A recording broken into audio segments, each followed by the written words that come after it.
Hello, guys. Welcome back. All right, let's get into it. So today we're talking about Sophie Cunningham because her latest podcast episode just dropped, and yeah, there are a couple of things people are already running wild with. I've seen the reactions, people zooming in on certain clips, overanalyzing every word, especially the part where folks think there's this huge love fest around Raven Johnson. Relax, we'll get to that. That's not even the main story here. The real headline? Sophie Cunningham being very real, very open about her contract situation. And listen, this wasn't sugar-coated. She didn't dance around it. You can tell there's some frustration there. And honestly, it's not hard to understand why. Timing plays a huge role in this league. And for her, the timing couldn't have been worse. You're talking about an injury hitting right when she could have been positioning herself for a much bigger payday. That kind of setback doesn't just affect your body, it affects your leverage. And she acknowledged that. But beyond the injury, let's just be honest for a second. When you look across the league at some of these contracts, you do double takes. There are deals out there that make you go, wait, how does that add up? Chuckle, breath out. And players notice that. Of course they do. This is a business at the end of the day. Now, here's the part people either forget or conveniently ignore. Last season, there was a stretch where Sophie Cunningham absolutely caught fire. I'm talking elite-level shooting. From mid-July into mid-August, she was torching defenses. We're not talking about a couple of good nights. This was sustained production. Her three-point shooting during that run? Ridiculous. Games where she's hitting at 60, 70, even 80% from deep. That's not normal. That's game-changing. And here's the thing. Without that stretch, you can seriously question whether her team even makes the playoffs. Injuries were piling up, rotations were unstable, and she stepped in and delivered. That matters. Availability matters too, sure, but impact? That's everything. Yet somehow, she didn't get the level of credit you'd expect for that kind of contribution. And now, when she speaks candidly about her contract, people act surprised? Come on. If you're producing like that, if you're carrying weight during critical stretches, you're going to look at your deal and evaluate it differently. That's just reality. For those wondering, her current contract sits at 1 year, $665,000 guaranteed. So yeah, when she talks about it, it's not noise, it's perspective. The Fever re-signed our good, close personal friend, Sophie Cunningham, to a 1 year contract. Let's go. It was close. It was close. Can I be nosy right off the jump? Given the changes in structure and money and all of that over the last few weeks, like, was the contract better than you thought it would? Nope. Okay, sorry. Nope. It's okay. I think, sorry. No, it's fine because it's tough because I came off an injury and like I haven't been in front of any teams. Like I had a lot going on this off season. And I was fully cleared. They had all the doctors. They had the numbers and everything. But if you don't get in front of these people, then it's like, hey, like, are you actually good? And so that, I'm not even gonna lie to you. That was like a little kind of frustrating because I'm someone who like, I kind of shoot it straight where if I wasn't feeling good or like I was hesitant, I think I would have said something and like been honest because I'm just in the point in my career where I just want to win. Like I just want to win.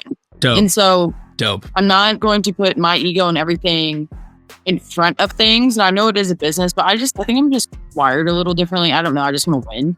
And so it was a little weird, but you know what? I think this is a great wake up call to not get comfortable.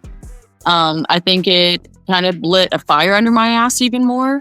At the end of the day, like I'm coming back from a major, it was MCL. Like totally, you know what I mean? And so, totally. I feel good. I'm shooting the ball well. I'm mentally in a great spot. Okay, so she was not fired up about the contract she got. Sophie Cunningham wasn't exactly thrilled about the contract she ended up with. That much is clear. But at the same time, she also made it very clear what her priority is. She wants to win a championship.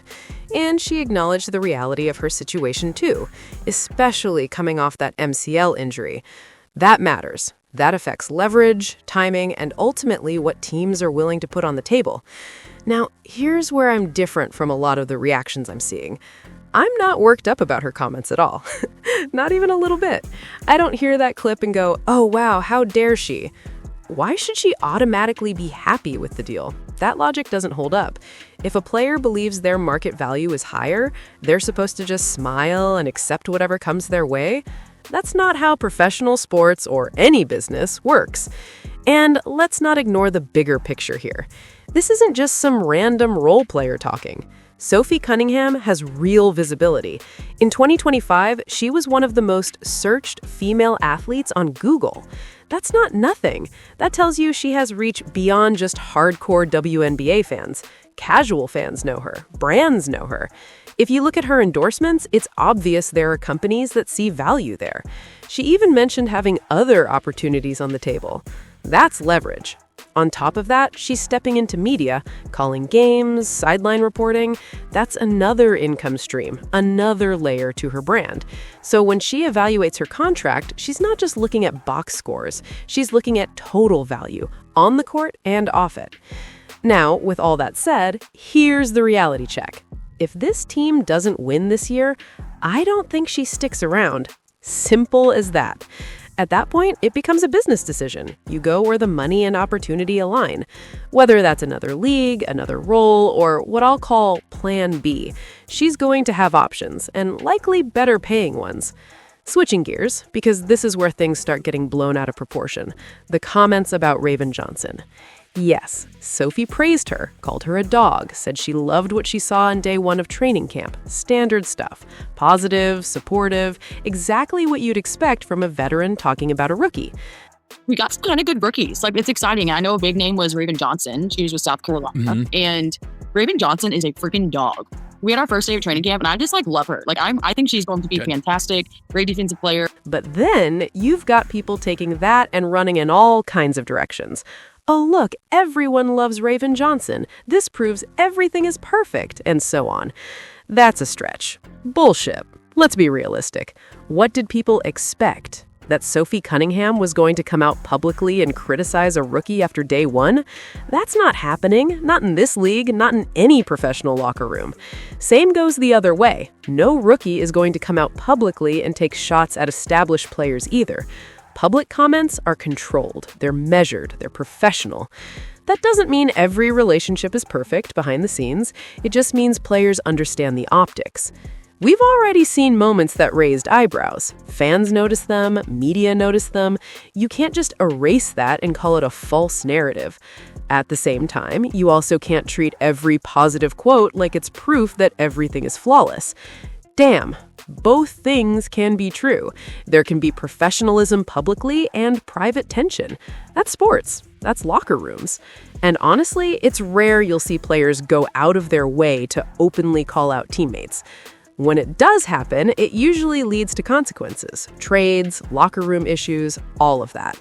Teams don't tolerate that kind of dynamic for long. So when people point to Sophie's comments as some kind of definitive statement about team chemistry, I don't buy it. It's what she's supposed to say. It's what any veteran would say. Same logic applies to other players, too. If you're expecting someone like Caitlin Clark to come out and publicly criticize teammates or coaches, that's just not realistic. That's not how high-level professionals operate. There's a level of composure and awareness there. But again, public comments and private decisions are two completely different things. At the end of the day, Sophie's comments about her contract, fair. Completely fair. If you look at some of the deals around the league and compare production, impact, and visibility, you can understand why she'd feel the way she does. So no, I'm not outraged. I'm not shocked. If anything, it makes sense. Tell me what you think. Don't forget like and subscribe.